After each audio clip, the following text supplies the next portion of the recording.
मध्य प्रदेश के ग्वालियर शहर में आदिम जाति कल्याण विभाग की ओर से थाटीपुर स्थित किराए की बिल्डिंग में चलाए जा रहे पीएमएस गर्ल्स हॉस्टल की छात्राओं ने केंद्रीय मंत्री ज्योतिरादित्य सिंधिया को अपनी समस्याओं से अवगत कराया है और उन्हें ज्ञापन देकर जल्द निराकरण की मांग की है। दरअसल पीएमएस गर्ल्स हॉस्टल की करीब 50 छात्राएं अव्यवस्थाओं के चलते परेशान हैं। इसकी शिकायत उन्होंने की है, विभाग के कई अधिकारियों से की है, लेकिन कोई निराकरण नहीं निकला। लेकिन अभी कुछ दिनों पहले उन्हें हॉस्टल खाली कराकर मुरार स्थित एक विवाह की एक ऐसी बिल्डिंग में शिफ्ट कराया गया है जहां पर सिर्फ 100 छात्राओं के रहने की जगह है। ऊपर से 50 छात्राएं पहुंचने से वहां सोने तक की जगह नहीं है। इससे नाराज होकर सभी 50 छात्राएं थाटीपुर स्थित पीएमएस गर्ल्स हॉस्टल की जगह पर वापस आ गई हैं, लेकिन वहां से रुकने का सभी सामान हटा दिया है। इससे उन्हें काफी ज्यादा परेशानी हो रही है। इसलिए उन्होंने केंद्रीय मंत्री सिंधिया से गुहार लगाई है। केंद्रीय मंत्री ने भी उनकी समस्या का निराकरण करने का आश्वासन दिया है। क्या नाम है आपका? जी, हमारा नाम ममता जमरा है। क्या समस्या है आपकी? सर, हम पीएमएस गर्ल्स हॉस्टल थाटीपुर पे रहते हैं।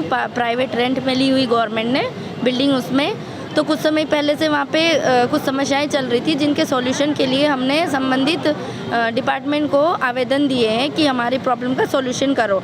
तो ना तो हमारी वार्डन सुन रही है और ना संबंधित जिम्मेदार अधिकारी जो एसी सर हैं, असिस्टेंट कमिश्नर सर हैं, जो प्राचार्य पद पे हैं, एचबी शर्मा सर, वो भी हमारी समस्याओं को लगातार नज़रअंदाज कर रहे हैं सर। उनके नज़रअंदाज करने के चलते हमने फिर वो नहीं सुन रहे हैं, तो फिर हमने आवेदन कलेक्ट्रेट में, अपर कलेक्टर को और संभागीय आयुक्त विभाग में सब जगह से हमने आवेदन दिए, सब लोगों से गुहार लगाई। आपने सिंधिया जी को ज्ञापन दिया है? हाँ सर, आश्वासन दिया है? जी सर, उन्होंने कहा कि वो इस मामले को संज्ञान में लेंगे और गंभीरतापूर्वक लेके सॉल्यूशन निकालेंगे। कुछ न कुछ 1-2 दिन की ही बात की उन्होंने। साथ में आपने ऊर्जा मंत्री को भी ज्ञापन दिया? जी सर, उन्होंने भी कहा कि तत्काल दिखवाते हैं, क्या मामला है तत्काल दिखवाते हैं। मामला क्या है सर? मामला ये है कि हम लोगों की आपस की समस्या बढ़ गई थी, तो उस वजह से हमने मतलब सर को शिकायतें डाली थी, मैम को, वार्डन मैम और सर को।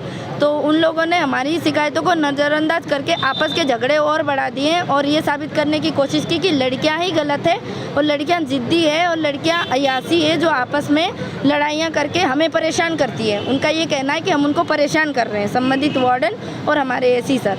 फिर हमने उनकी शिकायत की कि आप हमारे जिम्मेदार अधिकारी, आप हमारी समस्याओं का समाधान नहीं करोगे तो कौन करेगा। तो वो फिर हमको उल्टा सीधा बोलने लगे कि तुम तो ऐसा करते हो, तुम अय्यास हो, ये हो। फिर उन्होंने एक निर्णय लिया कि इनकी बिल्डिंग शिफ्ट कर दी जाए। तो बिल्डिंग शिफ्ट वहाँ पे कर रहे हैं जहाँ पे सिर्फ 100 सीटर छात्रा, मतलब 100 सीटर बिल्डिंग है। वो 50 सीटर की 2 बिल्डिंग बनी हुई है सीपी कॉलोनी में, सरकारी भवन। वहाँ पे वो लोग ऑलरेडी 150 छात्राएं शिफ्ट कर चुके हैं, ओवर कैपेसिटी में है वहाँ पे, और 50 और हमें वहाँ पे शिफ्ट कर रहे हैं। तो हमने इस चीज़ को बोला कि हमारे लिए वहाँ पे स्पेस नहीं है तो हम शिफ्ट नहीं होंगे। तब भी वार्डन और एसी सर ने अपनी मनमानी करके और ज़बरदस्ती हमें रात को 2 बजे हॉस्टल ज़बरदस्ती खाली करवा के उस सीपी कॉलोनी में ले जाया गया। फिर वहाँ पे जाके पता चला कि वहाँ जगह ही नहीं है। फिर हम लोग ऐसे ही ज़मीन में, घास फूस में, कीड़े मकोड़े में सो के सुबह से वापस पुरानी बिल्डिंग में आ गए। 20 तारीख की बात है ये, 20 मई की, और 21 मई को हम वापस से अपनी पुरानी बिल्डिंग में आ गए।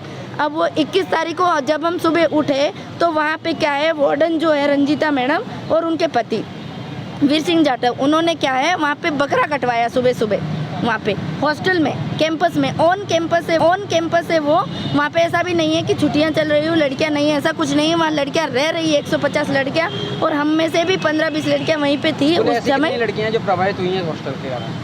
सर, पूरी 50 लड़कियां प्रभावित है सर, और उधर पे भी वो लोग परेशान हैं। ना तो वहाँ पे सिक्योरिटी है ढंग की और ना ही कोई फैसिलिटी है सर हमारे लिए। आप शासन से क्या चाहते हो? सर, हम शासन से ये चाहते हैं कि शासन हमें सारी फैसिलिटी ऊपर से दे रहा है, तो हम तक वो क्यों नहीं पहुँच रही और हम क्यों फैसिलिटी के अभाव में हम क्यों रह रहे हैं, हम ये जानना चाहते हैं। आज फिलहाल, आज की डेट में हमारे पास ना फैन है, ना बेड है, ना लाइट्स है।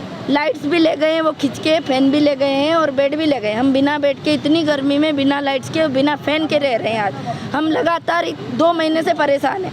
हर जगह से, हर पॉलिटिशियन से, हर डिपार्टमेंट से जो भी जिम्मेदार हो सकता है या भी जो भी, जब सभी संबंधित जो है डिपार्टमेंट में हम लोग आवेदन दे चुके हैं। और अब आज सिंधिया जी से हमने उम्मीद लगाई कि वही सब अब कुछ कर सकते हैं, इसलिए हम लोग यहाँ पे आए हैं। कॉलेज के छात्र हो? सर हम ITI के हैं और ये सब लोग अलग अलग, मतलब बाकी वहाँ पे एक कॉलेज, वो कॉलेज का हॉस्टल नहीं है, मतलब पर्टिकुलर एक कॉलेज का हॉस्टल नहीं है, वो PMS है।